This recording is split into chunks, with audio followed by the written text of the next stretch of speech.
Fun, fun, fun Toon House. Let's have fun.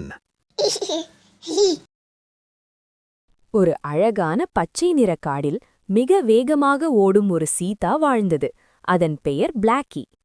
Blackie தனது வேகத்தை மிகவும் பெருமையாக நினைத்தது.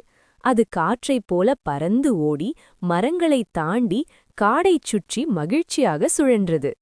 ஆனால் பிளாக்கி மற்றவர்களுக்கு உதவுவது பற்றி ஒருபோதும் நினைக்கவில்லை.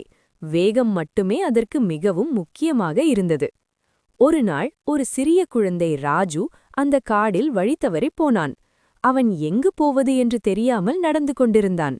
சூரியன் மெதுவாக மறைய ஆரம்பித்தது. காடு இருண்டது. சத்தங்கள் அதிகமானது. ராஜு மிகவும் பயந்தான். அந்த நேரத்தில் பிளாக்கி ராஜுவை பார்த்தது. ஆனால் முதலில் அது கவலைப்படவில்லை. தன் ஓட்டத்தில்தான் கவனம் வைத்தது. அப்போது காடின் மந்திர தேவதை மெதுவாக தோன்றினாள். அவள் இந்த காடின் பாதுகாவலர். மிகவும் நல்ல மனம் கொண்டவள். அவள் ஒரு மந்திர காற்றை அனுப்பினாள். அந்த காற்று பிளாக்கியைச் சுற்றி சுழன்று அதன் வேகத்தை மெதுவாக மாற்றியது. பிளாக்கி முதல் முறையாக பயந்தது. அது வேகமில்லாமல் தனியாக இருப்பதை உணர்ந்தது. அவள் பிளாக்கிக்கு ஒரு கனவை காட்டினாள். அந்த கனவில் பிளாக்கி தனியாக, உதவியில்லாமல், தாகமாக, சோகமாக இருந்தது. அப்போது பிளாக்கி புரிந்து கொண்டது. வேகம் மட்டும் போதாது, நல்ல மனமும் கருணையும் மிகவும் முக்கியம். அது ராஜுவை தேட முடிவு செய்தது. மெதுவாக இருந்தாலும் புத்தியுடன் காடு முழுவதும் கவனமாக தேடியது. அது ராஜுவின் பாத அடையாளங்களை கண்டது. அந்த அடையாளங்களை பின்தொடர்ந்து இருண்ட குகைக்குள் சென்றது. அங்கே ராஜு பயந்து உட்கார்ந்திருந்தான். பிளாக்கி அவனை காப்பாற்ற ஒரு நல்ல திட்டம் செய்தது. பிளாக்கி அருகிலுள்ள மலை மேலேறி பெரிய சத்தம் எழுப்பியது. அந்த சத்தம் காடு முழுவதும் எதிரொலித்தது.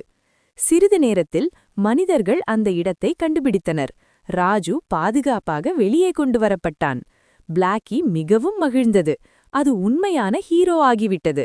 வேகத்தால் அல்ல, நல்ல மனத்தால். அன்று முதல் பிளாக்கி அனைவருக்கும் உதவ ஆரம்பித்தது. வேகம் மற்றும் நல்ல மனம் சேர்ந்தால்தான் உண்மையான ஹீரோ உருவாகும். ஹாய் குட்டி நண்பர்களே, இன்று பிளாக்கியின் கதையை கேட்டீர்களா? வேகம் மட்டும் போதாது, நல்ல மனமும் முக்கியம் என்று பிளாக்கி கற்றுக்கொண்டது. நீங்களும் உங்கள் நண்பர்களுக்கு உதவி செய்தால் நீங்களும் உண்மையான ஹீரோதான். இந்த கதை உங்களுக்கு பிடித்திருந்தால் லைக் செய்யுங்கள், ஷேர் செய்யுங்கள். மேலும் சூப்பர் கதைகள் பார்க்க சப்ஸ்கிரைப் செய்ய மறக்காதீர்கள். பிளாக்கி, மீண்டும் சந்திப்போம். பாய் பாய்.